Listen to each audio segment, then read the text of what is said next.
Hi everyone. අදත් ඔයගොල්ලෝ එකතු වෙන්නේ හිරු with English YouTube channel එකත් එක්ක. පල්ලෙහා තියෙන subscribe button එක click කරලා දිගටම අපිත් එක්ක රැඳිලා ඉන්න කියලා ඉල්ලා සිටිනවා. අද අපි අලුත් English pattern එකක් ඉගෙන ගන්නයි යන්නේ. ඒ තමයි in my view. in my view කියන්නේ මට හිතෙන විදිහට. ඔයාලට යමක් හිතෙනවා නම් ඒක කියන්න ඕන නම් අපිට මේ in my view කියන pattern එක භාවිතා කරන්න පුළුවන්. උදාහරණ කීපයක් අරගෙන බලමු කොහොමද මේ in my view කියන pattern එක භාවිතා කරන්න පුළුවන් කියලා.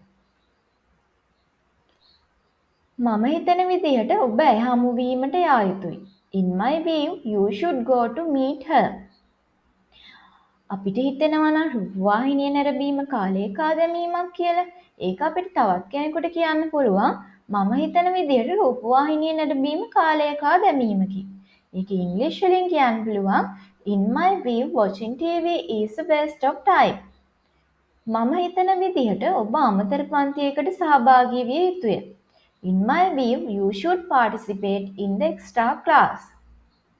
අපි හැමෝටම පෞද්ගලිකත්වයක් තියෙනව නේද? ඉතින් අපිට මේක තවත් කෙනෙකුට කියන්න ඕන නම් මං හිතන විදිහට අපිට පෞද්ගලිකත්වයක් තිබිය යුතුයි කියලා අපිට ඒක ඉංග්‍රීසි වලින් කියන්න පුළුවන් In my view, we should have a privacy. මම හිතන විදිහට සෑම පුද්ගලයෙකුටම ළඟා කර ගැනීමට ඉලක්කයක් තිබිය යුතුයි. In my view, every people should have target to achieve. මම හිතන විදිහට ඔබට සාමාන්‍ය දැනුම තිබිය යුතුයි.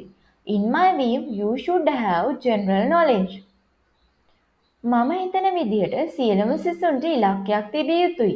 In my view, all students should have target. මම හිතන විදිහට ඔබට වගකීම් පිළිබඳ හැඟීමක් තිබිය යුතුයි. In my view, you should have sense of responsibilities. මම හිතන විදිහට මිනිසෙකුට ස්ථිර ආදායම් මාර්ගයක් තිබිය යුතුයි. In my view, a man should have a permanent way of income. මම හිතන විදිහට රජය නව අධ්‍යාපන ප්‍රතිසංස්කරණ හඳුන්වා දිය යුතුයි. In my view, the government should introduce new education reforms. ඉතින් යාළුවනේ ඔයගොල්ලන්ටත් පුළුවන් මේ in my view කියන එක ගෙදරදී විවිධ ආකාරයෙන් භාවිතා කරලා විවිධ sentences හදලා බලන්න. දිගින් දිගටම ප්‍රැක්ටිස් කරන්න ඔයගොල්ලන්ගේ එදිනෙදා කතා විවහාරේ. Thank you everyone.